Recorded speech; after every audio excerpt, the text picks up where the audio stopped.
مجھے نہیں پتا تھا وہ مر جائے گا. آپ نے کہا تھا گن سے بس مانسٹرز مرتے ہیں. آپ کو یاد ہے ایک دفعہ ہم کوئی فلم دیکھ رہے تھے, ہم سب تھے, پوری فیملی. اس فلم میں ایک آدمی کو گولی لگی تھی. میں نے آپ سے پوچھا تھا پپا کیا وہ مر گیا؟ یاد ہے آپ نے کیا کہا تھا؟ شاہد نے پریشانی سے اس کو دیکھا. ان کو کچھ یاد نہیں تھا. انہوں نے کوئی جواب بھی نہیں دیا. ہارون کو ان کا جواب سننا بھی نہیں تھا. آپ نے بولا تھا وہ نہیں مرے گا کیونکہ وہ اچھا آدمی ہے. میں نے پوچھا تھا پھر یہ خون کس کا ہے جو اس کے جسم سے نکل ہے؟ آپ کو یاد ہے آپ نے کیا کہا تھا؟ وہ ان کو دیکھتے ہوئے پوچھ رہا تھا. شاہد نے نفی میں سر ہلا دیا. پپا آپ نے کہا تھا وہ خون نہیں ہے, وہ ریڈ کلر کا پینٹ ہے. وہ ایک ایک لفظ پر زور دیتے ہوئے بولا. مجھے رستم کا خون بھی خون نہیں لگا پپا, وہ مجھے پینٹ لگا تھا, سرخ کلر کا پینٹ. مجھے لگا وہ بھی کسی فلم والے آدمی کی طرح مرے گا نہیں, کیونکہ رستم تو اچھا تھا نا, اور گن سے تو بس مانسٹر ہی مرتے تھے. شاہد کو لگا جیسے کسی نے ان کو کھینچ کر تھپڑ دے مارا. وہ شاکڈ تھے, بالکل شاکڈ.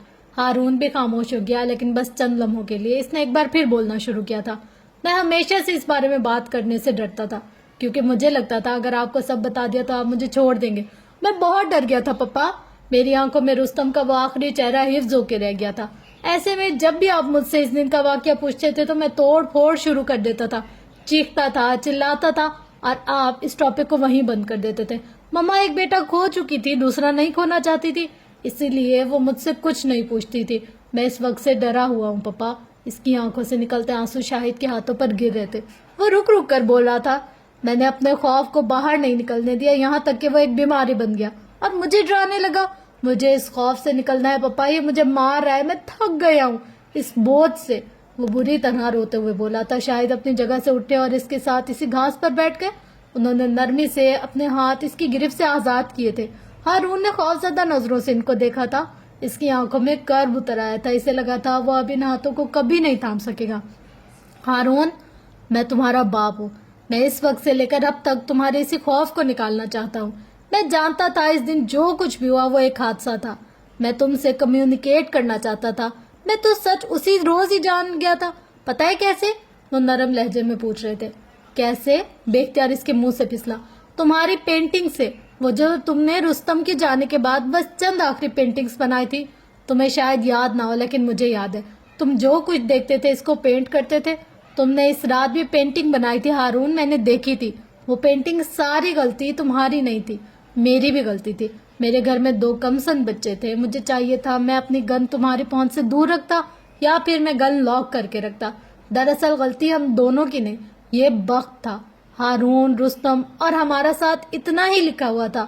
ہارون حق دق سا ان کو دیکھے جا رہا تھا. وہ رونا بھول چکا تھا. وہ پینٹنگز جھوٹ یا خیالی بھی ہو سکتی تھی. اس نے نظریں چرائی تھی. شاہد اس سارے وقت میں پہلی بار مسکرائے. تم نے کبھی خیالی پینٹنگ نہیں بنائی ہارون. شاید تم ہمیشہ وہی بناتے تھے جو تم ایکسپریس نہیں کرتے تھے, یا پھر جو اپنے سامنے ہوتا دیکھتے تھے. تم نے اس رات کے بعد پینٹ کرنا چھوڑ دیا تھا. میں تمہاری پینٹنگز کو بہت مس کرتا ہوں. آخر میں ان کا لہجہ اداس ہو گیا. پپا, اس واقعے کے بعد سے مجھے ہر رنگ سرخ نظر آتا ہے. جب رنگ اپنی ترتیب پہ آ جائیں گے میں پھر سے پینٹ کرنا شروع کروں گا, لیکن اس سے پہلے میں یہ نہیں کر سکتا. شاہد حسین بغیر جواب دیے اٹھ کھڑے ہوئے اور اپنا ہاتھ اس کے سامنے پھیلایا. وہ مسکرا رہے تھے. اندر چل کر کھانا کھائیں یا تم ابھی مزید رونا چاہتے ہو؟ اس نے خاموشی سے اپنے سامنے پھیلے ہاتھ تھام لیے. اب اسے اس کے ہاتھ چھوٹنے کا خوف نہیں تھا. اس کے سینے سے راز کا بوجھ ہٹ چکا تھا. اب وہ اس کو مزید ہانٹ نہیں کر سکتا تھا. وہ خود کو کافی ہلکا پھلکا محسوس کر رہا تھا. وہ اس وقت کمپنی کے آفس میں بیٹھے تھے. کورٹ سے واپسی پہ وہ روز یہی کرتے تھے. ان کا کوٹ اسٹینڈ پر ٹنگا تھا, آنکھوں پر اینک لگائے وہ اس وقت کسی فائل پر نظر جمائے بیٹھے تھے جب ان کا موبائل تھر تھر آیا. انہوں نے ذرا کی ذرا نظر اٹھا کر ٹیبل پر رکھے موبائل کی طرف دیکھا جہاں ان نون نمبر کالنگ لکھا آ رہا تھا. کال اٹینڈ کر کے انہوں نے موبائل کان سے لگا لیا. ہیلو, السلام علیکم. وہ کال پک کرتے بولے تھے. جی میں راز سلطان بات کر رہا ہوں, آپ کون؟ دوسری طرف شاید تعارف کروایا گیا. اچھا, فہیم مرزا. کہیے کیسے مزاج ہیں آپ کے؟ دراصل صبح آپ کا پیغام پہنچایا تھا میرے سیکرٹری نے, لیکن میں مصروف تھا تبھی کال نہیں کر سکا. معذرت. انہوں نے شائستگی سے معذرت کی تھی. فون کی دوسری طرف کچھ کہا گیا. وہ ذرا دیر کو خاموش ہو گئے. شاید مقابل کے الفاظ ذہن میں جذب کرنا چاہ رہے ہو. دیکھیے فہیم صاحب, میں آپ کو ایک بار پہلے بھی یہ بات بتا چکا ہوں اور آج ایک بار پھر بتا دیتا ہوں. میں ہیون نہیں بیچوں گا. وہ میرے بچوں کا حق ہے. وہاں جو رہتے ہیں وہ بھی میری اولاد ہیں. لہٰذا آپ میری یہ بات اپنے ذہن میں بٹھا لیجئے کہ میں وہ جگہ نہیں بیچوں گا۔ ایک ایک لفظ پر زور دے کر بولا گیا تھا۔ مارکیٹ پرائس سے ڈبل کی بات کرتے ہیں نا آپ، میں وہ جگہ ساری دنیا کے بدلے میں بھی نہیں بیچوں گا۔ آئندہ اس معاملے میں مجھ سے بات مت کیجیے گا۔ خدا حافظ۔ انہوں نے اگلے کی بات سنے بغیر کال کاٹ دی۔ ان کا موڈ خراب ہو گیا تھا۔ انہوں نے اینک اتار کر ٹیبل پر رکھ دی، سر پاور چیئر کی پشت سے ٹکا لیا تھا۔ اسی وقت ان کے آفس کے دروازے پر ہلکی سی دستک ہوئی تھی، جیسے کسی نے 2 انگلیوں سے دروازے کو ہلکا سا بجایا۔ وہ کرنٹ کھا کر سیدھے ہوئے تھے۔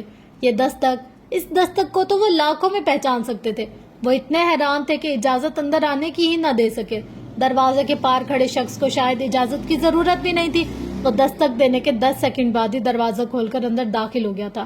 نووارد، دراز قد آنکھیں سیاہ تھی، چمکتی ہوئی ذہین، بال ماتھے پر بکھرے تھے۔ رنگت صاف، چیک شرٹ اور جینز میں ملبوس نوجوان کو دیکھ کر مہراج اپنی جگہ سے اٹھے تھے۔ اس کو دیکھتے ہی ان کی آنکھیں چمک اٹھی تھی، ان میں شناسائی سی جاگی تھی، محبت سی نظر آئی تھی۔ وہ مسلسل مسکرا رہے تھے، وہ بھی مسکرایا تھا۔ مسکراتے ہوئے اس کے دونوں گالوں میں گڑھا بنتا تھا۔ میں نے اندر آنے کی اجازت نہیں دی، وہ خفگی سے بولے تھے۔ جیسے کہ مجھے ضرورت تھی، وہ آبرو اچکاتے ہوئے بولا تھا۔ اب وہ نوجوان ان کے قریب پہنچ کر ان سے بغل گیر ہوا تھا۔ مہراج کافی دیر تک اس کو یوں ہی سینے سے لگائے کھڑے رہے اور تھوڑی دیر بعد اس کو خود سے الگ کیا تھا۔ اب زخم کیسا ہے؟ ریکور کر رہے ہو نا؟ وہ اس کو دیکھتے فکر مندی سے پوچھ رہے تھے۔ میں ٹھیک ہوں جج صاحب، بہت ڈھیٹ جانو، اتنی جلدی نہیں مرنے والا۔ ویسے ابھی کوئی کہہ رہا تھا کہ مجھے اجازت لے کر آنا چاہیے، اپنے مخصوص ٹھہرے ہوئے لہجے میں کہہ رہا تھا۔ اس کی آواز بہت اچھی تھی، ایسی آواز جسے کئی گھنٹوں بغیر بور ہوئے سنا جا سکے۔ بکو مت، سوچ سمجھ کر بولا کرو۔ انہوں نے ڈپٹا تھا، ساتھ اس کو بیٹھنے کا اشارہ کیا تھا۔ وہ ان کے سامنے والی کرسی پر ریلیکس سا بیٹھ گیا۔ عمر، تمہیں یہاں نہیں آنا چاہیے تھا، کورٹ آ جاتے یا مجھے بلا لیتے کہیں۔ میں نے پتہ کروا لیا تھا، شمس صاحب اور سفیر آج نہیں آئے تھے، تبھی آیا ہوں۔ اب کچھ لوگوں نے خود تو آنے کی زحمت نہیں کی تو بیمار کو اپنا حال سنانے آنا ہی پڑا۔ وہ ٹیبل پر رکھے پیپر ویٹ کو گھماتے ہوئے بولا تھا۔ تمہیں کیسے پتا وہ دونوں آج نہیں آئے؟ مجھے سب پتا ہوتا ہے۔ اس نے کندھے اچکائے تھے۔ خیر، کچھ پتا لگا کس نے کیا یہ سب؟ وہ اس کے بازو کی طرف اشارہ کرتے ہوئے بولے تھے۔ جج صاحب، جس نے بھی کیا تھا نا، وہ اپنی سزا بھگت رہا ہے۔ آپ کو کیا لگتا ہے عمر حیات اپنا خون بہایا جانا بخش دے گا؟ ان کو آسان ہدف لگا تھا میں، لیکن خیر اب بھگتیں گے وہ، مخصوص سا کہہ کر، جیسے ان کو سبق سکھا کر بہت مزہ آیا تھا۔ اور گاڑی اس کا کیا کیا؟ ریپیئر کروا لی؟ ہاں، میرے باپ کی شوگر ملز لگی ہے نا، بہت پیسہ ہے میرے پاس جو گاڑی ریپیئر کرواتا، وہ جل کے بولا تھا۔ پھر اب تک کیا وہی کنڈیشن ہے گاڑی کی؟ اب میں نے یہ بھی نہیں کہا، وہ شیطانی مسکراہٹ سے بولا تھا۔ اس رات ان 3 لوگوں میں سے ایک کے سسر کی ورک شاپ ہے، وہ میرے گھر سے گاڑی لے کر گیا، ریپیئر کروائی اور پھر بس واپس چھوڑ بھی گیا۔ اب چھوڑ دو یہ سارے کام اور سدھر جاؤ۔ اتنا خون بہا کر بھی تمہیں سکون نہیں آ رہا؟ کیوں خواہ کسی سے دشمنی کرتے ہو؟ اس بار تو خدا کا شکر ہے تم بچ گئے، اگلی بار کی کوئی گارنٹی نہیں ہے بیٹے۔ ان کے لہجے میں واضح فکر مندی تھی۔ جج صاحب، پہلے یہ خون اتنا قیمتی نہیں تھا، اب یہ خون کتنا قیمتی ہے۔ آنکھوں کے پردے پر ایک مہربان لڑکی کا چہرہ لہرا۔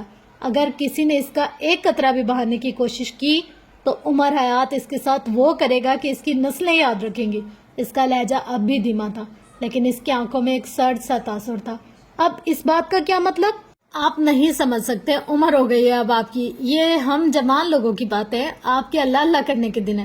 اچھا، بس اتنا بھی بوڑھا نہیں ہوا میں، وہ خفگی سے بولے تھے اور پھر ذرا جھک کر دراز سے اپنی چیک بک نکالی تھی۔ عمر خاموشی سے ان کو دیکھ رہا تھا۔ اب وہ چیک بک پر کچھ رقم درج کر رہے تھے۔ عمر کے لب بھینچ گئے تھے، وہ اٹھ کھڑا ہوا۔ اب مجھے جانا چاہیے، وہ اسپاٹ سا بولا۔ مہراج نے چیک اس کی طرف بڑھایا تھا۔ یہ لیتے جاؤ، میں خود آ کر دے جاتا، لیکن ذرا مصروف تھا۔ ان کے چہرے پر بس سادگی تھی۔ میں اس لیے نہیں آیا تھا، آپ جانتے ہیں مجھے یہ کہ نکھیوں سے چیک کی جانب دیکھا تھا بالکل پسند نہیں، اور نہ ہی میں یہ رقم خرچ کرتا ہوں۔ آپ کے بچے ہیں، یہ رقم ان کا حق ہے۔ وہ جھنجھلایا سا تھا۔ مہراج صاحب خاموشی سے اپنی جگہ سے اٹھے تھے اور اس کے بالکل سامنے آ کر کھڑے ہوئے تھے۔ وہ کاغذ کا ٹکڑا اس کی شرٹ کی جیب میں رکھا اور اپنے دونوں ہاتھ اس کے کندھے پر رکھے تھے۔ یہ سب تمہارا حق ہے، اپنے حق سے پیچھے ہٹنا بزدلی ہوتی ہے۔ اپنا حق بنا لڑے کسی کو دے دینا قائر لوگوں کا کام ہوتا ہے۔ تم مجھے اتنے ہی عزیز ہو جتنے میرے باقی بچے۔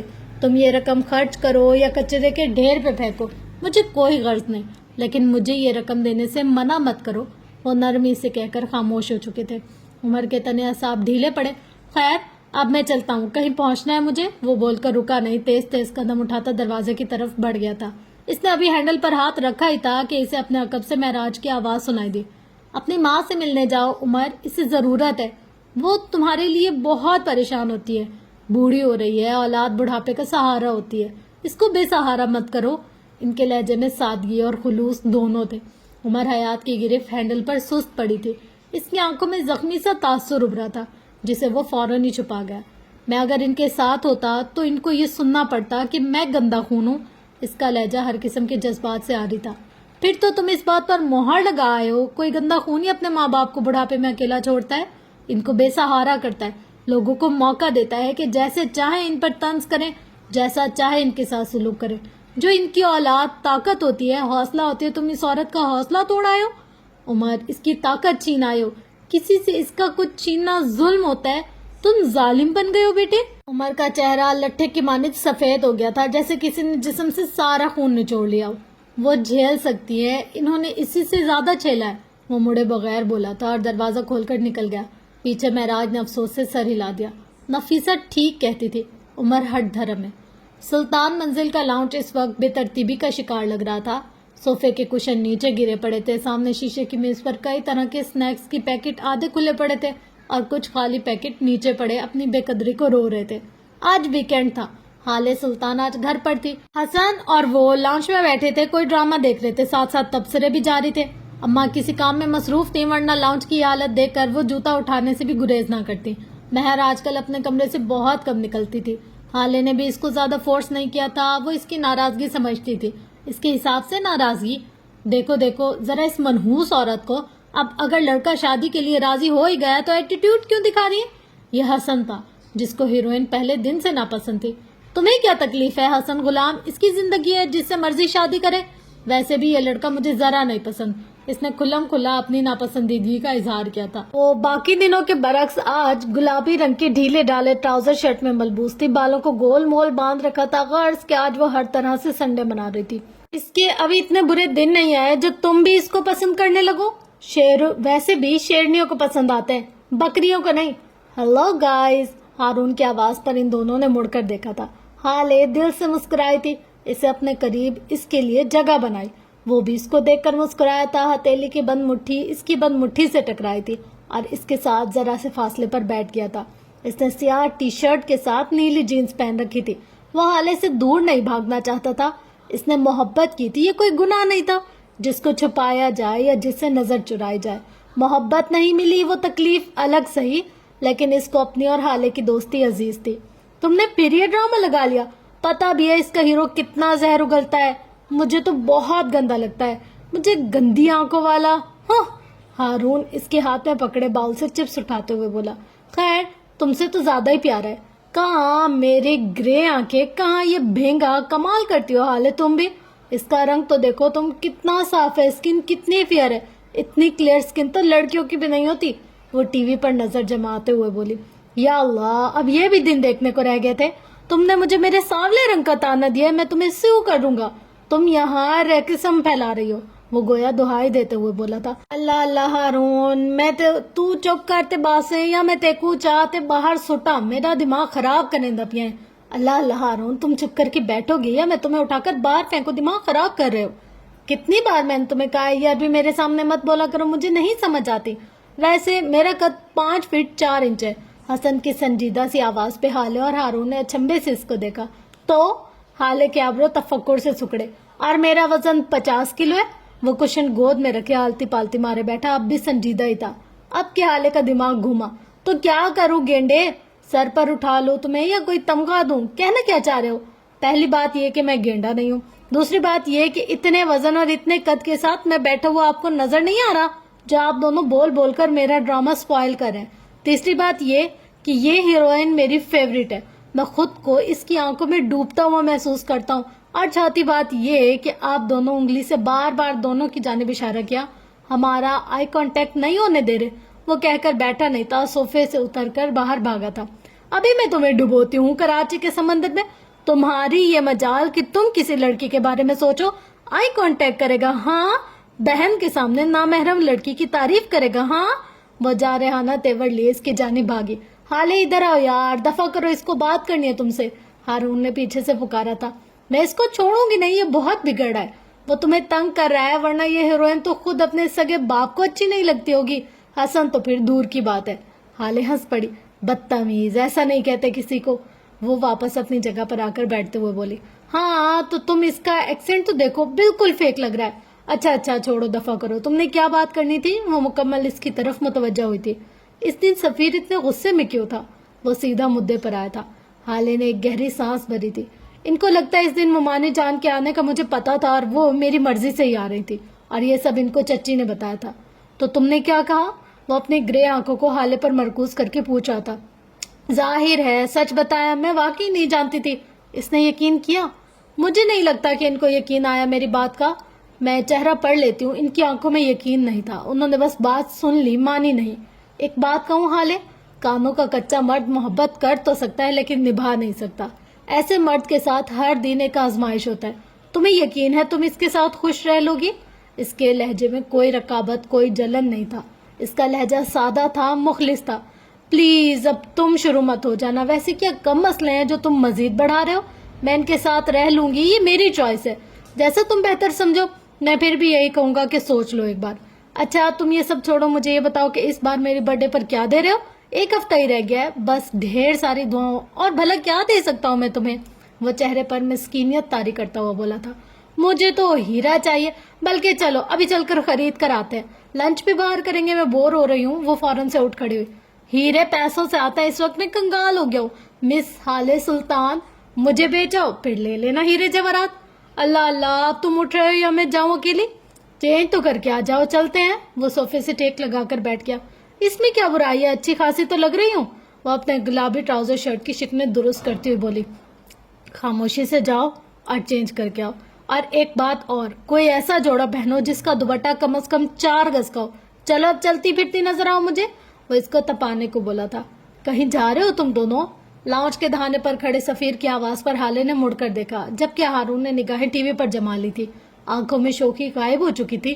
مسکراہٹ کی جگہ اب لب بھنج گئے تھے. جی ہم شاپنگ کرنے جا رہے ہیں, حسن بھی ساتھ جائے گا اور بجو بھی. آپ آنا چاہیں گے؟ سفیر کو آفس جانا ہوگا حالے, وہ مصروف سا بندہ ہے, تم جاؤ چینج کر کے آؤ, ہم لیٹ ہو رہے ہیں. اس نے اب اس کی طرف نہیں دیکھا تھا, یہ شاید وہ دیکھنا ہی نہیں چاہتا تھا. شیور, کیوں نہیں, ویسے بھی آج سنڈے آفس کی چھٹی ہے, میں چینج کر کے آتا ہوں, تم میرے ساتھ چلنا. حالے, وہ جیسے آیا تھا ویسے ہی چلا گیا. حالے بھی تیار ہونے چلی گئی. ابھی اس کو مہر ماں کو بھی راضی کرنا تھا. مہراج سلطان کو آفس سے آئے کافی دیر ہو چکی تھی, لیکن حسینہ بیگم ان کو کہیں نظر نہیں آ رہی تھی. انہوں نے ملازمہ کو کہہ کے انہیں بلوایا تھا اور اب ان کے آنے کا انتظار کر رہے تھے. اسی وقت وہ کمرے میں داخل ہوئی. وہ تھکی تھکی سی تھی, بجھی. مہراج نے ان کو فکر مندی سے دیکھا. آپ کب آئے؟ پانی لاؤں آپ کے لیے؟ انہوں نے کھڑے کھڑے پوچھا تھا. مہراج خاموشی سے ان کو دیکھ رہے تھے, کچھ بولے نہیں. نہیں مجھے کچھ نہیں چاہیے, آپ بیٹھے, بات کرنی ہے ہمیں. وہ ان کو کندھوں سے پکڑ کر صوفے پر بٹھاتے ہوئے بولے تھے. کیا بات کرنی ہے؟ صبح جو بات ہوئی وہ کیا کم تھی جو مزید بات کریں گے ہم؟ وہ تلخ لہجے میں بولی تھی. کیا ہوا ہے؟ صبح بابا نے مجھ سے سفیر اور حالے کے رشتے کی بات کی اور میں نے ہاں کہہ دی. اس میں ایسی بھی کیا غلط بات ہے؟ ظاہر ہے ہم نے حالے کی شادی تو کرنی ہے نا. اور مہرماں, اس کا کیا؟ وہ پسند کرتی ہے سفیر کو, یہ رشتہ اس کا حق تھا. آپ میری بیٹی کا حق کسی اور کو نہیں دے سکتے. میں یہ نہیں ہونے دوں گی. آپ کو بابا سے بات کرنی ہوگی اور اس رشتے سے انکار کرنا ہوگا مہراج, ورنہ ہم دونوں میں دوریاں آ جائیں گی. کیا ہم دونوں میں دوریاں نہیں ہیں؟ ہم کئی دن ایک دوسرے سے کام کے علاوہ کوئی بات ہی نہیں کرتے. آپ مجھے وقت نہیں دیتی, میری خدمت تو دور کی بات ہے, آپ میری بنیادی ضرورتیں تک بھول گئی ہیں. ہم دونوں میں ویسے بھی بہت فاصلے, اگر آپ بڑھانا چاہتی ہے تو موسٹ ویلکم. وہ ایسے ٹھنڈے لہجے میں بولے تھے کہ حسینہ کو اپنی ریڑھ کی ہڈی میں سنسنی سی محسوس ہوئی. رہی بات پسند کی, تو ہزاروں لڑکیاں جو سفیر کو پسند کرتی ہیں, تو کیا ایک سے شادی کرنے لگ جائے گا وہ؟ میری بیٹی کسی کا حق نہیں چھین رہی. سفیر اور وہ ایک دوسرے کو پسند کرتے. اگر سفیر مہر کو پسند کرتا ہوتا تو میں اپنی بیٹی کو ان دونوں کے بیچ سے ہٹا لیتا, اور میری بیٹی اتنی باوقار ضرور ہے کہ وہ ہٹ بھی جاتی. وہ آپ کی بھی بیٹی ہے, آپ کو خوش ہونا چاہیے. اس کی خوشی میں ہم ایک بے جا ضد پر اڑے ہوئے ہیں. وہ جیسے تھک کر بولے تھے. میں کچھ نہیں جانتی مہراج, حالے کی شادی ہارون سے بھی ہو سکتی ہے, لیکن مہر اس کے لیے میں کہیں اور کا سوچ بھی نہیں سکتی. میں یہ رشتہ نہیں ہونے دوں گی. آپ لکھ لے میری بات, میری بیٹی کا حق نہیں مار سکتے آپ. وہ آنکھوں میں آنسو بھر کر بولنی تھی. یہ ان کا آخری حربہ تھا. مہراج ان کی آنکھوں میں آنسو نہیں دیکھ سکتے تھے. وہ ان کی محبوب بیوی تھی۔ راج نے کوئی جواب نہیں دیا تھا، وہ خاموشی سے کمرے کی کھڑکی میں جا کر کھڑے ہو گئے۔ ان کی نظریں باہر لان میں بیٹھے حالے اور حسن پر جمی تھی۔ کافی دیر بعد جب وہ بولے تو ان کی آواز سنجیدہ تھی۔ آپ مجھ سے عمر میں 5 سال بڑی تھی، طلاق کی یافتہ تھی، لیکن میں نے پھر بھی آپ سے شادی کی اور آپ کا ماضی سوائے بابا کی کسی کو نہیں بتایا۔ شادی کے 10 سال تک ہماری اولاد نہیں ہوئی۔ میں نے آپ کو تانا تو دور ایک ایسا لفظ بھی نہیں کہا جس سے آپ کی دل آزاری ہو۔ میں آپ کے سابق شوہر کے بیٹے کو آج تک فائنینشلی سپورٹ کرتا ہوں۔ 19 سال بیگم، 19 سال سے آپ مجھ سے غافل ہیں۔ میں بیمار ہوں، ٹھیک ہوں، مر رہا ہوں، جی رہا ہوں، آپ کو کچھ پتا نہیں ہوتا۔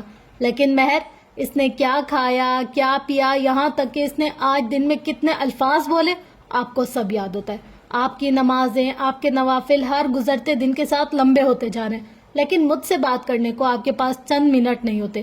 وہ بچی مہر، وہ آپ کی بیٹی نہیں رہی، وہ آپ کا جنون بن چکی ہے، اور جنون سے جتنی جلدی جان چھڑائی جائے اتنا ہی اچھا ہوتا ہے۔ میں نے آپ کے سارے حقوق ادا کیے، اب وقت آ گیا کہ آپ میرے حقوق کا حساب دیں۔ آپ سے محبت کے سارے حق ادا کیے، اب بیٹی کی باری ہے۔ میں جتنی محبت آپ سے کرتا ہوں اس سے 1000 گنا زیادہ اپنی بیٹی سے کرتا ہوں۔ میری ایک بات یاد رکھے، اگر حالے اور سفیر کا رشتہ آپ کی وجہ سے ٹوٹا تو اس گھر میں ایک اور رشتہ بھی ٹوٹے گا، آپ کا اور میرا رشتہ۔ ان کا لہجہ برف کی طرح ٹھنڈا تھا۔ حسینہ نے بے یقینی سے ان کو دیکھا۔ آپ مجھے چھوڑیں گے؟ مجھے؟ وہ اپنے سینے پر انگلی سے دستک دیتی پوچھ رہی تھی۔ آپ ایسا سوچ بھی کیسے سکتے ہیں؟ میں وہی ہوں جس سے شادی کرنے کو آپ نے 6 سال میرے ابا کے در کے چکر لگائے تھے۔ کتنے وعدے، کتنے عہد کیے تھے آپ نے، آج اس دن کے لیے؟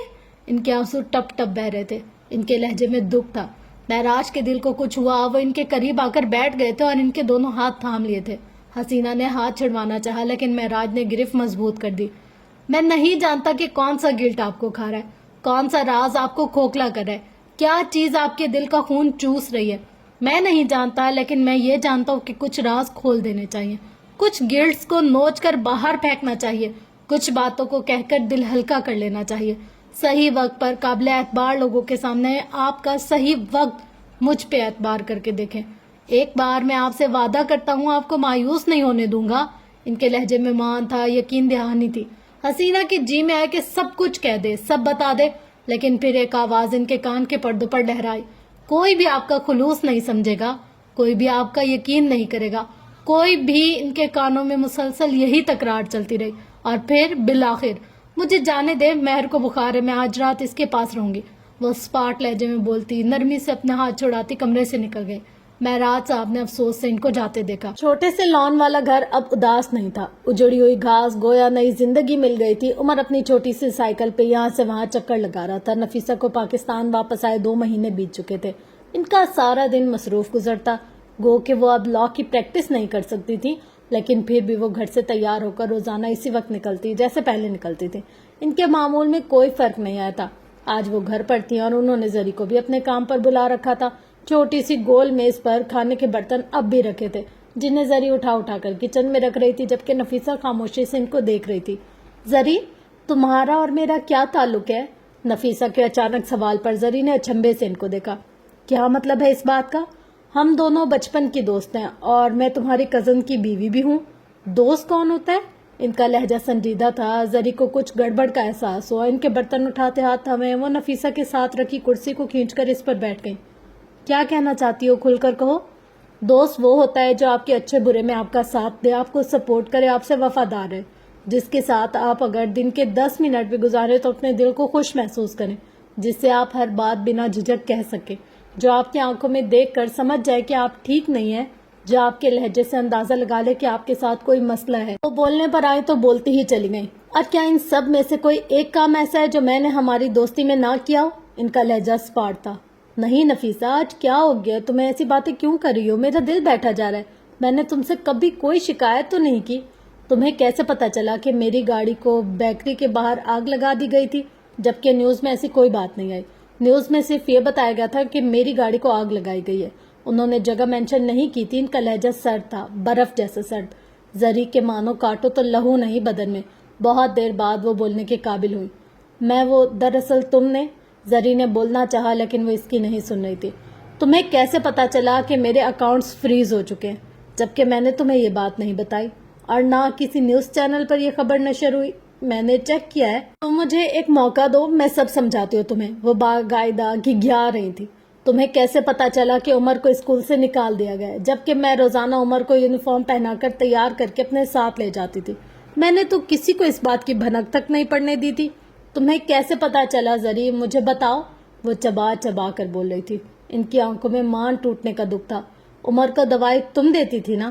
میں تو سارا دن اس کی رپورٹ ہاتھوں میں لیے ایک ایک ہسپتال کا چکر لگاتی تھی۔ میں نے تو عمر کو خدا کے بعد تمہارے آسرے چھوڑا تھا۔ تم خدا کو کیا جواب دو گی زری؟ میں مجبور تھی نفیسہ، بالآخر وہ ہارے ہوئے لہجے میں بولی تھی۔ انہوں نے مجھے دھمکی دی تھی کہ وہ میرے بچوں کو مار دیں گے، وہ میرے شوہر کو مار دیں گے۔ میں ڈر گئی تھی، اور تم نے ان کے کہنے پر میرے بیٹے کو ڈرگز دینی شروع کر دی۔ کیا ہوتا اگر اس ڈرگ میں وہ زہر ملا دیتے؟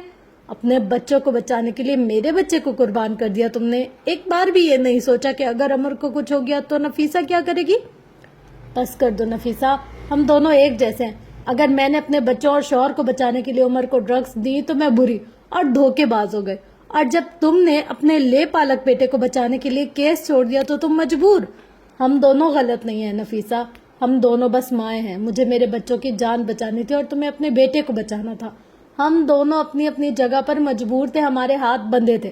اپنے سے جڑے رشتوں کو بچانے کے لیے ہم سب آؤٹ آف دا وے جاتے ہیں۔ میں نے بھی بس یہی کیا، بس یہی میری وجہ سے عمر کو کچھ ہوا تو نہیں نا؟ وہ تو زندہ ہے۔ تم نے تو ایک لڑکی کو مار دیا، اس کا کوئی حساب ہے؟ اپنے گریبان میں بھی جھانکو، اپنا اعمال نامہ بھی دیکھو۔ نفیسہ خاموشی سے ان کی ساری تقریر سنتی رہی اور پھر اسی خاموشی سے اٹھ کر اپنے کمرے میں چلی گئی۔ چند منٹ بعد جب وہ واپس آئیں تو ان کے ہاتھ میں کاغذات کا ایک پلندہ تھا، جسے انہوں نے زری کے سامنے ٹیبل پر رکھ دیا اور خود اسی طرح کھڑی رہیں۔ میں نے کیس چھوڑا نہیں تھا، 2 مہینے بعد کی تاریخ لی تھی۔ وہ لڑکی میری وجہ سے نہیں مری، اس کو قتل کیا گیا ہے۔ یہ ہاتھ سے ٹیبل پر رکھے کاغذات کی جانب اشارہ کیا۔ اس میں سب ثبوت ہے۔ تمہیں کیا لگا تھا 2 مہینے سے میں یہاں جھک مار رہی ہوں؟ نہیں زری، میں اپنی بقا کی جنگ لڑ رہی ہوں۔ 2 ماہ سے تنہا لڑ رہی ہوں میں۔ اور یہ کاغذات کے پلندے سے ایک کاغذ نکال کر سامنے کیا۔ یہ تمہارے بینک اکاؤنٹ کی ڈیٹیل ہے۔ پچھلے 5 ماہ سے تمہارے اکاؤنٹ میں 8 لاکھ روپے ٹرانسفر ہوئے۔ کہاں سے آئے یہ پیسے؟ تم کہتی ہو تم مجبور تھی۔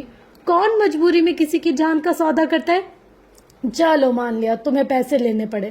انہوں نے تمہارے سر پر بندوق نہیں رکھی تھی کہ تمہیں لازمی وہ رقم خرچ کرنی ہے۔ یہ تمہاری چوائس تھی۔ تم نے میرے عمر کا سودا کیا، اس کو بیچا تم نے۔ تمہارے بچے اس اسکول میں جانے لگے جہاں عمر جاتا تھا۔ میرے بچے کی قبر پر اپنا محل تعمیر کرنے چلی تھی تم۔ ان کے لہجے میں کوئی غصہ نہ تھا، نہ وہ چیخ رہی تھی۔ ان کا لہجہ ٹھنڈا تھا، بے جان، جذبات سے آری۔ اب تم مجھے یہ بتاؤ کہ کتنے میں بیچا میرے عمر کا خون؟ ان کی آنکھوں میں زخمی سا تاثر۔ تری کا رنگ سفید پڑ گیا، ان کا سانس سینے میں اٹکنے لگا۔ یہ میرے بچوں کی ضرورت تھی نفیسہ، انہوں نے سر جھکائے بہتے آنسوؤں کے ساتھ اعتراف کیا۔ نہیں زری، یہ تمہارا حسد تھا، تمہاری ضرورتیں بخوشی پوری ہو رہی تھی۔ تمہیں زیادہ کے لالچ نے دھوکہ سکھایا، تمہیں بخت سے لڑائی نے جان لینا سکھایا۔ وہ اس کو دیکھتے ہوئے افسوس سے کہنے تھی، مہنگا اسکول، برانڈڈ چیزیں، اچھا کھانا، اچھے جوتے اور کپڑے، کیا یہ سب صرف عمر کا حق تھا؟ یہ عمر کا بخت تھا۔ تم بخت سے نہیں لڑ سکتی زری، یہ واحد چیز ہے جو انسان کے ہاتھ میں نہیں ہے۔ تم حاسد ہو گئی ہو زری، تمہارا حسد، تمہارا شر، یہ سب کچھ تباہ کر دے گا، ختم کر دے گا۔ میرے گھر سے نکل جاؤ، میں کبھی تمہاری شکل بھی نہیں دیکھنا چاہتی۔ دم گھٹ رہا ہے میرا، تمہیں کچھ دیر مزید برداشت کروں گی تو مر جاؤں گی۔ تم مجھے اپنے گھر سے نکالو گی؟ میں تمہاری دوست ہوں نفیسہ۔ نہیں، میں تمہیں اپنے دل سے نکال رہی ہوں۔ گھر سے نکلے ہوئوں کو واپس لے لیا جاتا ہے، دل سے نکالے ہوئوں کو نہیں۔ ان کا لہجہ 2 ٹوک تھا۔ زری بے اختیار اپنی جگہ سے اٹھ کھڑی ہوئی اور نفیسہ کے دونوں ہاتھ پکڑ لیے تھے۔ میری بات سنو نفیسہ، یہ سب ان لوگوں نے کیا ہے، میں تمہاری دشمن نہیں ہوں، مجھ سے بس غلطی ہوئی، میں آئندہ ایسی کوئی حرکت نہیں کروں گی، مجھے معاف کر دو۔ ہم فیملی ہیں یار۔ وہ عمر، تم اس بچے کے لیے مجھے چھوڑو گی؟ وہ جس کے بارے میں تم یہ بھی نہیں جانتی کہ وہ جائز ہے یا پھر کسی کا گناہ، تم اس کے لیے اپنا واحد رشتہ کھو دو گی؟ تم خود میں اتنی ہمت رکھتی ہو کہ مجھے کھو سکو؟ میں چلی گئی تو کیا کرو گی؟ تم پاگل ہو جاؤ گی نفیسہ۔ تمہارے پاس بات کرنے کو کوئی نہیں ہوگا، راز رکھنے کو کوئی نہیں ہوگا، تم دیوار سے سر ٹکراتی رہ جاؤ گی۔ وہ بچہ، وہ آسیب ہے نفیسہ، اسے جان چھڑا لو، وہ سب کھا جائے گا، سب برباد کر دے گا۔ ان کے لہجے میں تنفر تھا۔ وہ جلدی جلدی بول رہی تھی، وہ تمہارا ساگ کھا گیا، اس محلے کے لوگ اب تمہاری عزت نہیں کرتے، یہ تمہارا کیریئر کھا گیا، یہ تمہارا پیسہ کھا گیا، یہ تمہیں بھی کھا جائے گا نفیسہ، ایک دن یہ سب کچھ کھا جائے گا، یہ تمہیں بے آسرا کر دے گا۔ وہ ہذیانی انداز میں چیختی تیز تیز بولتی جا رہی تھی۔ نفیسہ دم سادے انہیں سنی جا رہی تھی۔ یک دم نفیسہ نے اپنے ہاتھ ان سے چھڑائے تھے۔ اعوذ باللہ من الشیطان الرجیم۔ تمہارے اندر شیطان آ گیا زری، وہ ٹھنڈے ٹھار لہجے میں بمشکل بول پائی تھی، اور پھر زری کی کلائی پکڑے ان کو گھسیٹتی ہوئی باہر کی طرف لے جا رہی تھی، ساتھ ساتھ بلند آواز میں پڑھتی جاتی تھی، نفیسہ میری بات لکھ لو، وہ تمہیں چھوڑ دے گا، ساری دنیا چھین لے گا تم سے، وہ چھین رہا ہے۔ اعوذ باللہ من الشیطان الرجیم۔ وہ تمہیں کہیں کا نہیں چھوڑے گا، برباد کر دے گا اس دنیا میں، اگر تمہارا کوئی ہے تو میں ہوں، میں تمہاری اپنی ہوں۔ زری جتنی بلندی سے بول سکتی تھی کہتی گئی۔ نفیسہ اس سے زیادہ بلند آواز میں دہراتی جا رہی تھی، اعوذ باللہ من الشیطان الرجیم۔ مجھے چھوڑ دو گی تو کوئی تمہارا نہیں رہے گا، کوئی تمہارا حال نہیں پوچھے گا، کوئی تمہارے ساتھ نہیں کھڑا ہوگا، تم اکیلی ہو جاؤ گی، وہ آسے پہ کھا جائے گا، وہ سب کچھ گندا کر دے گا، وہ گندا خون ہے، گندا خون ہے وہ۔ اعوذ باللہ من الشیطان الرجیم۔ زری کیا کہہ رہی تھی، کیوں چیخ رہی تھی، عمر ان کے پیچھے کیوں بھاگ رہا تھا، ان کو کچھ سمجھ نہیں آ رہا تھا، ان کو کچھ دکھائی نہیں دے رہا تھا۔ دروازے کے پاس پہنچ کر انہوں نے زری کو دروازے کے باہر کیا اور پھر کنڈی چڑھا لی، اور چند لمحوں تک اسی دروازے سے ٹیک لگائے لمبے لمبے سانس لیتی رہی، اور چند ہی لمحوں بعد بھاگتی ہوئی اندر گئی۔ عمر حیران سا ان کو دیکھے جا رہا تھا۔ تھوڑی دیر بعد جب وہ واپس آئیں تو ان کے ہاتھ میں پانی کی اد بھری ہوئی بالٹی تھی اور دوسرے ہاتھ میں ٹیپ ریکارڈر۔ انہوں نے ٹیپ کے اندر کیسٹ ڈالی اور پلے کا بٹن دبا دیا۔ ٹیپ سے خوبصورت مردانہ تلاوت کی آواز ابھری، گھر کا کونا کونا کان بن گیا۔ ٹیپ سے نکلتی آوازیں لہراتی ہوئی نفیسہ کے کانوں میں پڑتی ہوئی تھی، اور وہ سر پر دوپٹہ اوڑھے روتے ہوئے اس آواز کو سنتی گئی۔ ٹیپ سے سورہ بقرہ کی آواز کی تلاوت آتی تھی۔ ترجمہ: بے شک وہ جن کی قسمت میں کفر ہے، انہیں برابر ہے چاہے تم انہیں ڈراؤ یا نہ ڈراؤ، وہی مان لانے کے نہیں۔ عمر ان کے قریب آ کر بیٹھ گیا تھا۔ نفیسہ کے آنسو متواتر بہے جا رہے تھے۔ اللہ نے ان کے دلوں اور کانوں پر مہر لگا دی ہے، اور ان کی آنکھوں پر گھٹا ٹوپ ہے، اور ان کے لیے بڑا عذاب ہے۔ اب وہ اٹھ کر اد بھری بالٹی میں سے پانی نکالتی چپس کے فرش پر ڈالتی جا رہی تھی اور ساتھ ساتھ روتی جاتی۔ پس منظر میں وہی مردانہ آواز گونج رہی تھی، ان کے دلوں میں بیماری ہے تو اللہ نے ان کی بیماری اور بڑھائی، ان کے لیے دردناک عذاب ہے، بدلہ ان کے جھوٹ کا۔ اب وہ ایک کپڑے سے فرش کو رگڑ رگڑ کر صاف کر رہی تھی۔ عمر اپنی جگہ سے اٹھا تھا اور نفیسہ کے قریب چلا گیا، اور جب ان سے کہا جائے زمین میں فساد نہ کرو تو کہتے ہیں ہم تو سنوارنے والے۔ سنتا ہے وہی فسادی ہیں، لیکن ان کو شعور نہیں۔ نفیسہ نے روتے روتے ہچکی لی تھی، اور یہاں ٹیپ کی آواز بند ہو گئی، شاید اس کی چارجنگ ختم ہو گئی تھی۔ نفیسہ دیوانہ وار فرش کو رگڑ رہی تھی۔ ماں کیا کر رہی ہو آپ؟ رو کیوں رہی ہو؟ اور یہ فرش کیوں دھو رہی ہو؟ اس کو چھوڑ دو، ماسی بشیرہ کر دے گی۔ لو آپ کے کپڑے خراب ہو رہے ہیں۔ وہ خوف زدہ سا لگتا تھا اور تھوڑا سا فکر مند بھی۔ بیٹے ہمارے گھر میں شیطان آ گیا تھا، اس نے سارا گھر ناپاک کر دیا، اس کو صاف کرنا ہوگا، مجھے یہ کرنا ہی ہوگا۔ وہ اس کی طرف دیکھے بغیر بولی تھی۔ ہاؤ؟ شیطان گھر کے اندر کیسے آ سکتا ہے؟ اور آپ نے خالہ کو کیوں نکالا؟ شیطان آ سکتا ہے بیٹا، وہ زری کے اندر آ گیا تھا، تم نہیں جانتے، میں جانتی ہوں۔ وہ آیا تھا، اس نے میرے گھر میں وسوسہ ڈالا ہے، اس نے زری کے ذریعے میرے دل میں وسوسہ ڈالا تھا۔ وہ آیا تھا، مجھے اس گھر کو پاک کرنا ہوگا، اس دل کو پاک کرنا ہوگا۔ اس کو جواب دے کر وہ ایک بار پھر اپنے کام میں جٹ گئی تھی، فرش پر پانی گراتی اور بلند آواز میں دہراتی، اعوذ باللہ من الشیطان الرجیم۔ عمر چند لمحے مشتبہ نظروں سے ان کو دیکھتا رہا، اور پھر اس نے اپنے ہاتھوں کے پیالے میں پانی بھر بھر کر فرش پر گرانا شروع کر دیا۔ اب نہیں آ سکتا وہ، سارا گھر صاف کر دوں گا۔ وہ پانی گراتا جاتا اور ماں کی طرح دہراتا جاتا، اعوذ باللہ من الشیطان الرجیم۔ صبح کے برعکس اس وقت موسم بہت خوشگوار سا تھا، آسمان پر ہلکے ہلکے کالے بادل تھے۔ حالے نے مہرماں کو بڑی مشکلوں سے اپنے ساتھ آنے پر راضی کیا تھا۔ ہارون گھر کے باہر گاڑی میں بیٹھا حالے کا انتظار کر رہا تھا، جبکہ سفیر دونوں کے ساتھ گھر سے نکلا تھا۔ اس نے اپنے ڈرائیور کو چھٹی دے دی تھی، ویسے بھی اسے جب بھی فیملی کے ساتھ کہیں جانا ہوتا تو وہ خود ڈرائیو کرتا تھا۔ تم میرے ساتھ آؤ گی نا؟ گیٹ کے باہر گاڑی کے قریب اس نے حالے سے پوچھا تھا۔ نہیں، میں ہارون کی گاڑی میں آؤں گی، آپ اور آپ ہی ساتھ جائیں۔ اوکے، نو آرگیومنٹس، وہ ہاتھ اٹھاتے صلح جو انداز میں بولا تھا۔ حالے اور حسن ہارون کی گاڑی میں بیٹھے تھے، جبکہ سفیر کے ساتھ بس مہرماں تھی۔ گاڑی میں تھوڑی دیر تک گمبھیر خاموشی رہی، اور پھر سفیر نے خود ہی بات کا آغاز کیا تھا۔ تمہیں پتہ ہے مہر، ہارون بیچارہ اپنی جگہ پہ صحیح تھا، وہ بالکل ٹھیک تھا، اس کو مجھ سے انسیکیورٹی ہی ہونی چاہیے تھی۔ وہ مخصوص سا بول رہا تھا۔ کیا مطلب؟ آپ کیا کہنا چاہتے ہیں؟ وہ تھکی تھکی سی، ساری دنیا سے بیزار سی۔ دیکھو، جو مرد ہوتا ہے نا، وہ عورت کو سمجھے یا نہ، لیکن دوسرے مرد کی نظر سمجھ جاتا ہے۔ ہارون کو بھی میری نظر سمجھ آ گئی تھی، اس نے میری آنکھیں پڑھ لی تھی، اس کو میری آنکھوں میں حالے کا عکس دکھتا تھا، تبھی تو وہ مجھ سے چڑا رہتا تھا اور حالے کو مجھ سے دور رکھتا تھا۔ لیکن دیکھو کیا ہوا، وہ یہ نہیں کر پایا۔ آخر میرے چام سے کوئی کیسے بچ سکتا ہے؟ پور ہارون۔ آخر میں اس نے ہلکا سا کہکا لگایا، جیسے اپنی ہی بات کو انجوائے کیا ہو، جبکہ مہر کا رنگ بجھ سا گیا، اس کے دل کو دھکا سا لگا۔ آپ اس سے محبت کرتے ہیں؟ اسے پتہ نہیں کیوں اور کس دل سے سوال پوچھا تھا۔ ظاہر ہے وہ خاندان کی سب سے حسین لڑکی ہے، انٹیلیجنٹ ہے، بولڈ ہے، آؤٹ سپوکن ہے، اس سے کون محبت نہیں کرے گا؟ اور حالے، کیا وہ بھی یہی جذبات رکھتی ہے آپ کے لیے؟ آپ شور ہیں؟ سفیر سلطان کو کسی کی محبت کی ضرورت نہیں ہے، وہ اگر مجھ سے محبت نہ بھی کرتی ہوتی تب بھی میں اس کو اپنا بنا لیتا۔ تم خود سوچو مہر، کیا ہے جو میرے پاس نہیں ہے؟ پیسہ، مقام، عزت، پرسنالٹی، پاور، اس کو میرا ہونا ہی تھا۔ کسی بھی طرح کچھ بھی کر کے میں اس کو اپنا ہی لیتا، اور دیکھو وہ آخرکار وہ میری ہے، کیونکہ میں یہ چاہتا تھا۔ اور بھلا کبھی یہ ہوا ہے کہ جو چیز میں چاہوں وہ نہ ہو سکے؟ اس کے لہجے میں فاتح ہونے کا غرور تھا۔ وہ حالے کی بات ایسے کر رہا تھا جیسے وہ کوئی ٹرافی ہو جس کو سفیر جیت کر لایا ہو۔ لیکن پھر کیوں آپ اس سے بحث ہار جاتے ہیں؟ ہر آرگیومنٹ ادھورا چھوڑ دیتے ہیں، جو کہہ دے آپ کے لیے حرف آخر ہو جاتا ہے۔ کیونکہ حالے جیسی لڑکیاں اسی طرح قابو ہوتی ہیں، بس ایک دفعہ ان کو یہ احساس دلا دو کہ سارے فیصلے تو ان کی مرضی سے ہو رہے ہیں، باقی ساری باتیں تو ان کی مانی ہی جا رہی ہیں، اور بس ذرا سی محبت دکھا دو تو حالے جیسی جذباتی لڑکیاں آپ کی جھولی میں آ گرتی ہیں۔ میں ایک بزنس مین ہوں مہر، کبھی گھاٹے کا سودا نہیں کرتا۔ مجھے پتا ہے کب کہاں کیا بولنا ہے، کیا کرنا ہے۔ دیکھنا ایک دن آئے گا جب حالے مجھ سے آرگیو تو چھوڑو، میری کسی بات سے اختلاف بھی نہیں کرے گی۔ اور آپ یہ بات مجھے کیوں بتا رہے ہیں؟ میں سمجھ گئی ہوں، آپ کو مجھ سے فیور چاہیے ہوگی، ہے نا؟ وہ زخمی مسکراہٹ کے ساتھ بولی تھی۔ واہ یار، تم تو بہت ذہین ہو، ظاہر ہے مجھے فیور چاہیے۔ وہ کھل کھل مسکرایا تھا۔ اور آپ کو کیوں لگتا ہے میں آپ کا کوئی کام کروں گی؟ اس کا انداز چیلنجنگ نہیں تھا، اس کا لہجہ ہارا ہوا تھا، شکست خوردہ۔ وہ کم آن یار، میں جانتا ہوں تم مجھے انکار نہیں کر سکتی۔ مہر نے گہری سانس بھری تھی، البتہ کچھ کہا نہیں۔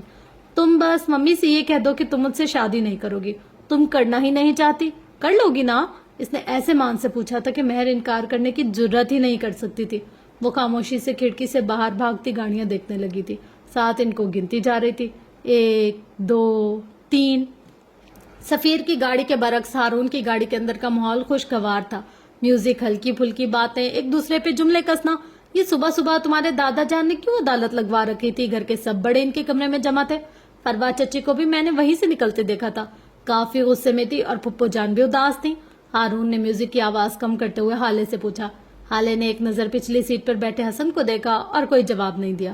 ہارون سمجھ گیا تھا، تبھی حسن کو مخاطب کرتا بولا، حسن میری بات سنو، تمہاری بہن کا رشتہ طے ہونے والا ہے، اور مجھے یہ لگتا ہے کہ صبح یہ گول میز کانفرنس اسی لیے لگی تھی۔ حالے اب بتاؤ مجھے ساری بات کیا چل رہا ہے؟ حسن کا منہ کھلے کا کھلا رہ گیا، لیکن ہارون اس کو نظر انداز کیے گیا۔ مجھے نہیں پتا، میں نے بچوں سے پوچھا تھا، انہوں نے تو یہ بتایا کہ بس شمس چچا اور چچی کو بلایا تھا، بابا سے تو کل رات ہی کچھ بات ہو گئی تھی۔ دادا جان، اب وہ بات کیا ہے یہ مجھے نہیں پتا، اس نے تفصیل سے جواب دیا تھا۔ یہ چل کیا رہا ہے حالے؟ کوئی مجھے بتائے گا؟ میں تمہارا بھائی ہوں، تمہارا وارث، میرے بغیر کوئی کیسے تمہارے رشتے کی بات کر سکتا ہے؟ اور ہارون بھائی، آپ کب لائے رشتہ؟ میں کہاں تھا؟ وہ حیران سے سوال پہ سوال کیے گیا۔ میرا پیارا بھائی، حالے کو اس پہ پیار آیا تھا۔ کتنی فکر ہے نا تمہیں میری، میں ایویں تم سے اتنا لڑتی رہتی ہوں، اب پکا تمہیں کبھی تنگ نہیں کروں گی۔ کتنا اچھا ہے نا میرا بھائی؟ ہارون سے تائید چاہیے۔ میں رشتہ نہیں لایا، سفیر اور حالے کی بات ہو رہی ہے، وہ سنجیدہ سا بولا تھا۔ ان دونوں کا نام ساتھ لیتے دل 1000 بار ٹوٹا تھا۔ کیا؟ او نو، وہ چلایا۔ نہیں، یہ کیسے ہو سکتا ہے؟ میں یہ ہونے نہیں دوں گا۔ تم سفیر بھائی سے شادی نہیں کر سکتی، میں کرنے ہی نہیں دوں گا۔ کیوں نہیں کر سکتی؟ بتانا پسند کرو گے گینڈے؟ وہ تب کے بولی تھی۔ تم ہارون بھائی سے شادی کرو اور رخصت ہو جا سلطان منزل سے، آئی سمجھ؟ وہ 2 ٹوک لہجے میں بولا تھا۔ ہارون نے مسکراہٹ دبائی تھی، جبکہ حالے کو تو آگ ہی لگ گئی۔ میں نے ابھی جوتا اتارنا ہے اور تمہارے سر پر مارنا ہے۔ تمہیں آخر تکلیف کیا ہے میری اور سفیر کی شادی سے؟ تکلیف تو ہے، آدھی زندگی تو تم میرے سر پر مسلط رہی ہو، اب سفیر بھائی سے شادی کر کے تو تم سلطان منزل کی ملکہ ہی بن جاؤ گی، اور میری نہ پہلے کوئی عزت تھی نہ اب ہوگی۔ کیا کیا نہیں سوچا تھا میں نے کہ تم ہارون بھائی سے شادی کر کے چلی جاؤ گی اور میں سلطان منزل کا بے تاج بادشاہ بنوں گا، لیکن نہیں، تم سے کہاں برداشت ہوگی میری حکومت بھائی۔ میں نہیں جانتا، کچھ ہو تم اس رشتے سے انکار کر دو، بادشاہ تو تم پھر بھی نہیں بن سکتے، سفیر تم سے بڑا ہے، اسی کی حکومت ہوگی سلطان منزل پر۔ تو اس کو تپانے کو بولی تھی۔ ہاں ٹھیک ہے، وزیر ہی بن جاتا میں، مجھے بھی قبول ہے، وہ منہ بسور کر بولا تھا۔ بکو مت حسن غلام، چلتی گاڑی سے دھکا دے دوں گی تمہیں، اب آواز نہ آئے تمہاری۔ ہاں ہارون، تم کیا بتا رہے تھے؟ وہ اس کو ڈپٹ کر ہارون کی جانب متوجہ ہو چکی تھی، جبکہ حسن بے بسی سے اس کو دیکھ کر رہ گیا، اس کے تو سارے خواب ہی ٹوٹ گئے تھے۔ وہ پانچوں شہر کی ایک مہنگی ڈائمنڈ شاپ میں موجود تھے۔ حسن خاموشی سے ایک سنگل صوفے پر بیٹھا تھا، مہر بھی اس کے ساتھ والے صوفے پر مخموم سی بیٹھی تھی، حالے کاؤنٹر کے سامنے کھڑی اپنے لیے کچھ پسند کر رہی تھی۔ ہارون اس کے ساتھ ہی کھڑا تھا، جبکہ سفیر اس سے ذرا فاصلے پر ایک کال سنتے ہی ٹھہر گیا تھا۔ ہارون نے حالے کو ایک انگوٹھی پسند کر کے دی تھی، وہ حالے کی برتھ ڈے پہ انگوٹھی ہی گفٹ کرتا تھا۔ حالے نے بھی اپنے لیے بریسلیٹ نکلوایا تھا، وہی بریسلیٹ مہر کو دکھانے وہ سامنے صوفے کی جانب بڑھ گئی۔ تبھی سفیر ہارون کے ساتھ آ کھڑا ہوا اور اس کے ہاتھ میں پکڑی انگوٹھی اچک لی۔ ہارون نے اس کو کھا جانے والی نظروں سے دیکھا تھا۔ یہ رنگ میں نے پسند کیا حالے کے لیے، تم کچھ اور دیکھو سفیر، وہ ناگواری سے بولا تھا۔ اب یہ مجھے پسند ہے، وہ انگوٹھی کو تنقیدی نظروں سے دیکھتا بول رہا تھا۔ ویسے بھی جب لڑکی ہی تمہاری نہیں رہی تو اس رنگ کا کیا کرو گے؟ ایک اور بات، حالے کو رنگ دینے کا اختیار بس میرا ہے، اب تمہیں چاہیے کہ کچھ اور دیکھ لو یار۔ ویسے بھی ایک بات ہے، تم سے چیزیں چھیننا پتہ نہیں کیوں مجھے اتنا پسند ہے، وہ ہلکی سی مسکراہٹ کے ساتھ بولا تھا، جبکہ اس کی آنکھوں میں واضح طنز تھا۔ یہ رنگ خاموشی سے مجھے واپس کر دو سفیر، ورنہ اچھا نہیں ہوگا۔ او کیا کر لو گے تم؟ تمہیں پتا ہے سفیر، میں پاگل ہوں، یہ بات آدھا شہر جانتا ہے، اور اگر تمہیں یقین نہیں تو پھر میں کروں گا یہ کہ وہ جو سامنے انڈور پلانٹس کے برابر بڑے بڑے گملے ہیں نا، ان انگلی سے گملوں کی طرف اشارہ کیا، یہ گملے اٹھا کر تمہارے سر پر دے ماروں گا، اور اگر پھر بھی مجھے سکون نہیں ملا تو میں اس شاپ کی ہر دیوار میں تمہارا سر ماروں گا، اور پتہ ہے کوئی مجھے کچھ نہیں کہے گا۔ بتاؤں کیوں؟ اس لیے نہیں کہ میرا باپ سرکاری عہدیدار ہے، بلکہ اس لیے وہ اس کے کان کے پاس جھکا تھا کیونکہ میں پاگل ہوں، وہ چبا چبا کر بولا تھا۔ پھر ہتھیلی کھول کر اس کے سامنے کی ساتھ کی نکھیوں سے اشارہ کیا تھا، رنگ واپس کرو۔ سفیر آنکھوں میں خون لیے اس کو دیکھتا رہا اور پھر رنگ اٹھا کے اس کی ہتھیلی پر دے ماری۔ ایک بات بتاؤ سفیر، تم چاہے کچھ بھی کر لو، لیکن میں جانتا ہوں تم حالے سے محبت نہیں کرتے۔ یہ فیلنگز کچھ بھی ہو سکتی ہیں، اٹریکشن، کرش، برتری کی خواہش، کچھ بھی، لیکن محبت نہیں۔ وہ خاندان کی سب سے حسین لڑکی ہے، اسٹرانگ، اسٹریٹ فارورڈ، وہ بات کرنے کا فن جانتی ہے، وہ بات منوانا جانتی ہے، وہ کسی بھی مرد کو زیر کر سکتی ہے، وہ عام نہیں ہے، اس لیے بس اسی لیے تم اس سے شادی کرنا چاہتے ہو، کیونکہ تمہیں شروع سے ہر بہترین چیز کو اپنا بنانے کی عادت ہے، وہ چبا چبا کر کہہ رہا تھا۔ واہ یار، تم تو جینیس ہو۔ ٹو بی آنیسٹ، محبت کیا ہوتی ہے مجھے تو یہ بھی نہیں پتا، مجھے سب کچھ پلیٹ میں رکھا ہوا ملا ہے، پیار، پیسہ، مقام، اور اب حالے وہ بھی مجھے مل جائے گی۔ ہارون، کیا ایسی کوئی چیز ہے جس کی میں نے خواہش کی اور مجھے نہ ملی ہو؟ وہ مسکراتے ہوئے بولا تھا۔ آئی لائک ہر، اور مجھے لگتا ہے یہ بہت ہے۔ محبت کے چکر میں بے وقوف لوگ پڑتے ہیں، تم جیسے پاگل۔ میں ویسا نہیں ہوں، ہر کام سوچ سمجھ کر کرتا ہوں۔ حالے کو میں نے ہر زاویے سے دیکھا ہے، وہ پرفیکٹ ہے، اور ہر پرفیکٹ چیز پر سفیر سلطان کا حق ہے، اور اگر میں یہ بات حالے کو بتا دوں تو میں تو ڈر گیا، دیکھو میں کانپ رہا ہوں، وہ جیسے مخصوص ہوا تھا، اور اس وقت میری محبت میں گرفتار ہے وہ ہارون۔ تم کیا، عرش سے فرشتے بھی اگر اتر کر میرے بارے میں کچھ کہیں گے تو حالے یقین نہیں کرے گی، میں نے کچی گولیاں نہیں کھیلی ہارون، میں نے اس کو قابو کر رکھا ہے، ایسے کہ اس کو لگتا ہے اس کی مرضی چلیے، حالانکہ وہ میرا ہر حکم مانتی ہے۔ لوگ کسی کے دماغ سے کھیلتے ہیں، میں نے حالے کا دل قابو کر رکھا ہے، میں اس کے دل کا حکمران ہوں، اور عورت اپنے دل کے حکمران کے بارے میں کسی سنی سنائی بات پر یقین نہیں کرتی، اپنے من پسند مرد کے گناہوں پر وہ کبوتر کی طرح آنکھیں میچ لیتی ہے، اس کے عیوب ایسے چھپا لیتی ہے کہ فرشتوں کو بھی پتہ نہ چلے۔ میں نے 4 سال انگلیوں پر گنوایا تھا، 4 سال اس کو وہی دکھایا جو وہ دیکھنا چاہتی تھی، اس کو وہی سنایا جو وہ سننا چاہتی تھی، اور اب نہ وہ کسی کی سنے گی نہ کسی کی دکھائی ہوئی چیزیں حقیقت مانے گی، وہ دل جلانے والی مسکراہٹ کے ساتھ بول رہا تھا۔ ہارون نے جواب میں کچھ کہنے کو منہ کھولا ہی تھا کہ تب ہی انہوں نے حالے کو اپنی جانب آتے دیکھا۔ ہارون نے فوراً خود کو کمپوز کر لیا تھا. تم نے یہ رنگ پسند کی ہے کیا ہارون؟ وہ اس کے ہاتھ میں موجود انگوٹھی کو دیکھتی پوچھ رہی تھی. ہاں کی تھی، لیکن ابھی اس پہ گندگی لگ گئی ہے، اس لیے یہ نہیں لیں گے، ہم کچھ اور دیکھ لیتے ہیں. اوکے؟ سفیر کا تو مانو خون ہی کھول گیا تھا، جبکہ حالے نے محض سر ہلا دیا. وہاں سے نکلنے کے بعد وہ سب مال گئے تھے. کافی دیر کی خواری کے بعد حسن اور ہارون کی شاپنگ مکمل ہو گئی تھی. مہر نے کچھ نہیں خریدا تھا کیونکہ حالے نے جو کچھ اپنے لیے لیا تھا وہی سیم اس کے لیے بھی لیا تھا. سفیر کو ہر 2 منٹ بعد کوئی نہ کوئی کال آ جاتی تھی، جس کی وجہ سے اس نے ابھی اپنے لیے کچھ نہیں خریدا تھا. وہ ابھی بھی کال سن کر آیا تھا. حسن تو مہر کو لے کر فوڈ کورٹ چلا گیا. اسے بھوک نہیں برداشت ہوتی تھی. حالے، ہارون اور سفیر وہ تینوں اب ساتھ ساتھ چل رہے تھے، ایسے کہ ہارون بیچ میں تھا، حالے اور سفیر اس کی دائیں اور بائیں طرف. ہارون یار ایک بات تو سنو. سفیر ایک دکان کے سامنے رک گیا تھا تو ہارون اور حالے کو بھی رکنا پڑا. بولو. وہ اکھڑا سا تھا. یار تم تو جانتے ہی ہو ہم دونوں کی شادی ہونے والی ہے. وہ حالے کو دیکھتے ہوئے مسکراتے ہوئے بولا تھا. تو شادی سے پہلے کا جو ٹائم ہوتا ہے گولڈن ٹائم، ہم لوگوں کو وہ اسپینڈ کرنا چاہیے. تمہیں نہیں لگتا کہ ہمیں ذرا اکیلے میں ایک دوسرے کے ساتھ کچھ شاپنگ کر لینی چاہیے؟ وہ ایسے کہہ رہا تھا جیسے وہ اور ہارون بچپن کے دوست ہوں. شیور. فوڈ کورٹ میں بیٹھا ہوں حالے، اور تم فری ہو کر آ جانا. اوکے؟ اپنا فون آن رکھنا اور یہ مجھے دے دو. اس نے حالے کے ہاتھ سے وہ واحد شاپنگ بیگ لے لیا تھا جس میں ہارون کا گفٹ تھا اور آگے بڑھ گیا. آپ کو ایسے نہیں کہنا چاہیے تھا، مجھے اچھا نہیں لگا. ہم دونوں اس کے ساتھ بھی وہی باتیں کریں گے جو کہ اکیلے میں. یار پلیز اب میرا موڈ سپوائل مت کرو. چلو آؤ تمہیں کچھ خرید کر دیتا ہوں. وہ اس کا ہاتھ پکڑتے ہوئے بولا تھا. حالے خاموشی سے اس کے ساتھ چل دی. کچھ ہی دیر میں اس کا موڈ ٹھیک ہو گیا تھا. سفیر یہ دیکھیے کتنا پیارا ہے نا. وہ ایک گلابی رنگ کا کامدار جوڑا سفیر کو دکھاتے ہوئے کہہ رہی تھی. ان کے پیچھے ایک سیاہ آنکھوں والا دراز قد نوجوان بھی کھڑا تھا. اس نے سر پہ کیپ پہن رکھی تھی. سفیر کو دیکھ کر اس کی آنکھیں مشتبہ انداز میں سکڑی تھی. ہاں ٹھیک ہے لیکن اتنا بھی اچھا نہیں ہے. ویسے بھی تم پنک کلر بہت پہنتی ہو. کچھ ڈیفرنٹ ٹرائی کرو یار. لائف میں چینجز ضروری ہوتے ہیں، ایک ہی جگہ اسٹک ہو جانا اچھا نہیں ہوتا.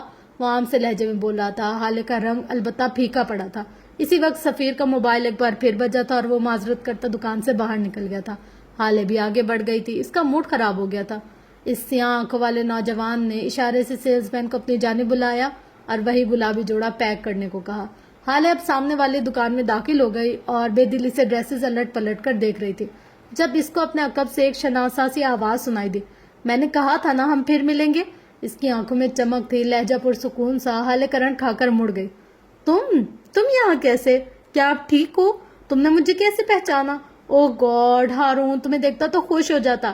کیا واقعی؟ وہ حیران سی تھی اور تھوڑی سی پرجوش بھی. میں آپ کو لاکھوں لوگوں کی بھیڑ میں بھی پہچان سکتا ہوں. اس کا لہجہ سادہ تھا. اس نے بس ایک ہی بات کا جواب دیا تھا. عمر تمہیں اس طرح دیکھ کر بہت خوشی ہوئی مجھے. مجھ سے زیادہ نہیں ہوگی. وہ اس کو دیکھتے ہوئے بولا. یکدم حالے کو یاد آیا کہ وہ یہاں اپنی فیملی کے ساتھ آئی ہے. اچھا خیر مجھے جانا ہوگا، میرے کزنس مجھے ڈھونڈ رہے ہوں گے. تم سے مل کر خوشی ہوئی. یہ لے لیں پھر چلی جائے گا. اس نے ایک شاپنگ بیگ حالے کے سامنے کیا. اس میں کیا ہے؟ وہ اس کے ہاتھ سے وہ بیگ لیتے ہوئے پوچھ بیٹھی لیکن وہ خاموش رہا. حالے نے اس نیلے رنگ کے بیگ کے اندر دیکھا تو اس میں وہی گلابی جوڑا تھا. اس کے چہرے کے زاویے بگڑے تھے. تم ہماری باتیں سن رہے تھے؟ اور اگر سن بھی رہے تھے تو تمہیں یہ خوش فہمی کیوں ہو گئی کہ میں تم سے یہ ڈریس لے لوں گی؟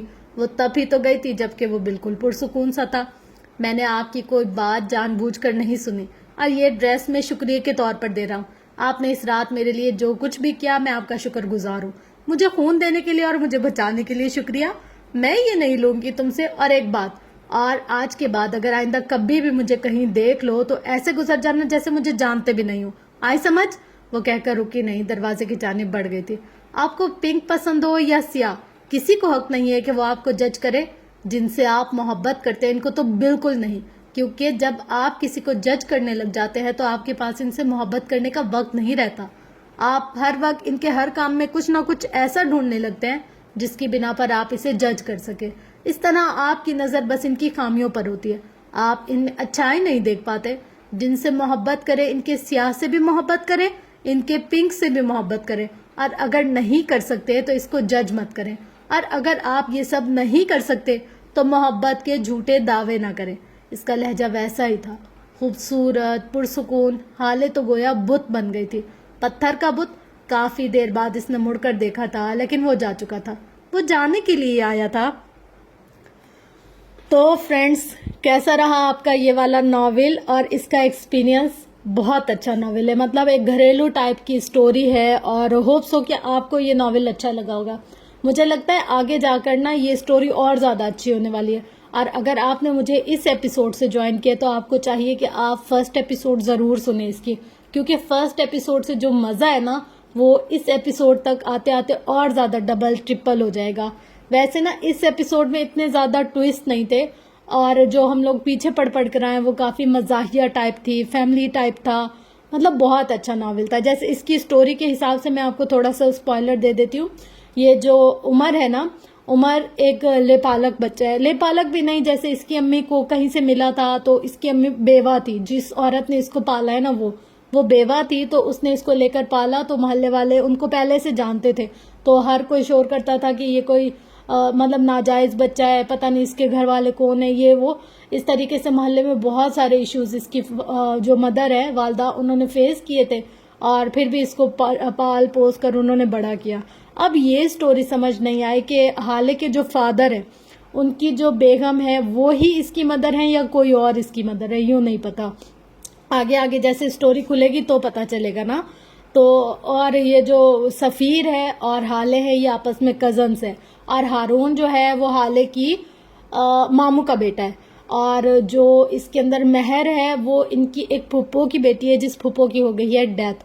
اس پھپھو نے لو میرج کی تھی، تو اس کے پیچھے کوئی ایسے مطلب اسٹوری ہے بہت زیادہ، مطلب ان کی ایسے گچ مچ سی اسٹوری ہے جو نا سمجھ سے باہر ہے بہت. یعنی کہ ایک اندر کہانیوں میں کہانیاں ہوتی ہیں نا، اس طریقے کی اس کی کہانی ہے، پر کافی اچھا ہے. ہر موڑ پر نا ایک نیا روپ نظر آتا ہے کہانی کا. اور مجھے نا خاص طور پر غصہ ہوتا ہے کس بات پہ آ رہا ہے، سفیر. اس جیسے لوگ اس معاشرے میں بھرے پڑے ہیں جو لڑکیوں کو مینوپولیٹ کرتے ہیں، ان کو یہ ظاہر کرتے ہیں کہ یار ہم تمہارے لیے ہیں اور بس ہم تمہارے لیے.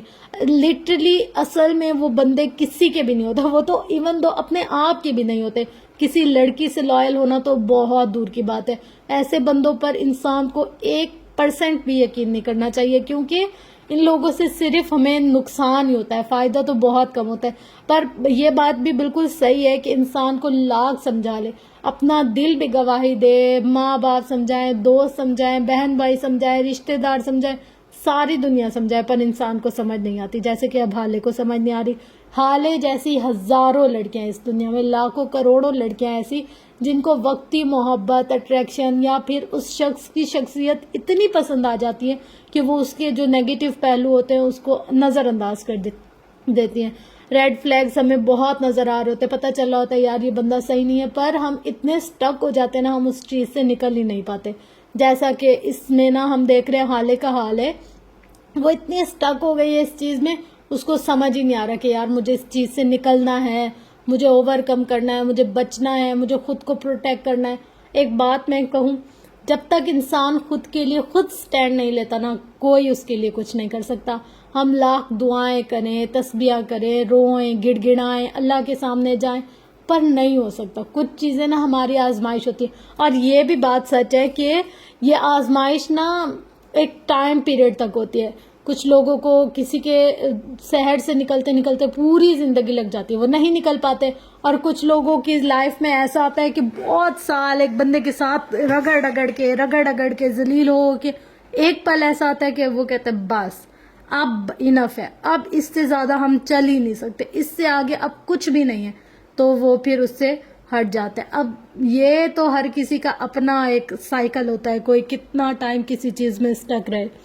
بہرحال دعا یہ ہے کہ ہر ایسی لڑکی جو سروائیو کر رہی ہے، ہر ایسی لڑکی جو سٹک ہے کسی بھی گندے ریلیشن شپ میں جس سے وہ نکلنا چاہتی ہے پر نکل نہیں پا رہی، اللہ ان کے لیے آسانیاں کرے. اللہ تعالیٰ ہر مرد عورت، آج کل بیٹیوں کے لیے بھی دعا مانگنی چاہیے اور بیٹوں کے لیے بھی.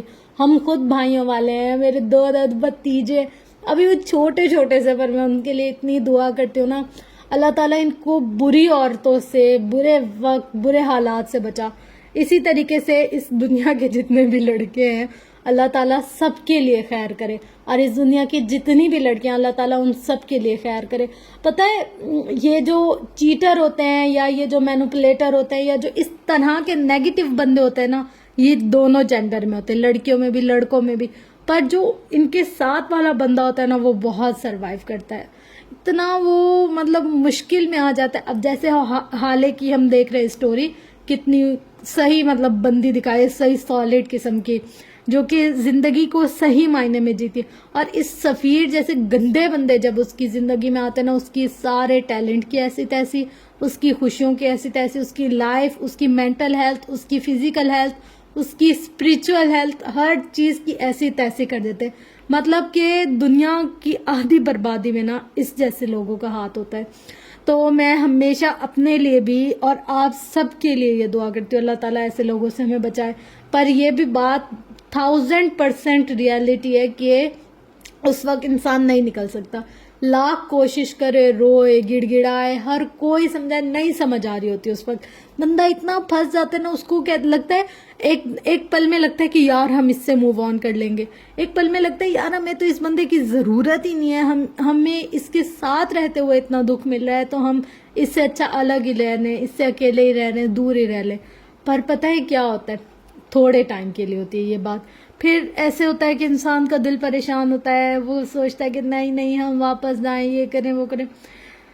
اف اف اف اف بہت مشکل ہیں یہ چیزیں, بہت زیادہ. سچ میں جب میں اپنے مطلب ارد گرد سرکل میں دیکھتی ہوں نا لوگوں کو سروائیو کرتے ہوئے, اچھا ایسا ہے کہ ہم جس کو بھی دیکھیں نا وہ لگتا ہے اپنی جگہ یار ہم سچے ہیں, اگلے بندے نے ہمارے ساتھ چیٹ کیا. انسان یوں بھی نہیں سمجھ سکتا کون سچا ہے کون جھوٹا ہے. خیر, بس اللہ تعالیٰ سے خیر کی دعا ہے آپ سب کے لیے بھی, میرے لیے بھی, اور ہم سب کے لیے. اللہ تعالیٰ سب کے لیے آسانیاں کرے. پتہ ہے مشکل وقت جو ہوتا ہے نا, وہ انسان کو بس بہت تکلیف دیتا ہے, بہت سے بھی زیادہ تکلیف دیتا ہے. آپ سب لوگ بتائیے گا آپ کو آج کی ایپیسوڈ کیسی لگی, اور آپ لوگوں کو کیا کچھ سیکھنے کو ملا. مطلب ان سب چیزوں کو شیئر کرنے کا مقصد تو یہی ہوتا ہے کہ آپ کی لائف میں کچھ نہ کچھ چینجنگ ہے. فرینڈز, کتاب ایسی چیز ہے نا جو ہمیں کبھی بھی نقصان نہیں دیتی. آپ کو چاہیے کہ آپ چاہے 1 پیج پڑھیں یا آدھا پیج پڑھیں یا صرف 2 پیج پڑھیں, پر پڑھیں ڈیلی بیسس پہ آپ پڑھیں. آپ کی شخصیت میں اتنا زیادہ چینج آتا ہے, آپ کو اتنی زیادہ انفارمیشن نالج ملتی ہے نا کہ آپ کی سوچ ہے. تو بس ضرور, اگر پڑھنے کا ٹائم نہیں ہے تو سن لیا کریں, پر سنا ضرور کریں. مطلب کانوں میں کچھ نہ کچھ اچھا, کچھ نہ کچھ انفارمیٹیو جانا چاہیے. اور یہ تھی آج کی ایپیسوڈ. ہوپ سو آپ کو آج کی ایپیسوڈ اچھی لگی ہوگی. اگر ایپیسوڈ پسند آئی تو لائک, شیئر, کمنٹ, سبسکرائب ضرور کیجیے گا. انشاءاللہ ملتے ہیں نیکسٹ ویڈیو میں. تب تک کے لیے مجھے اپنی دعاؤں میں بہت زیادہ یاد رکھیے گا. لو یو آل, اللہ حافظ.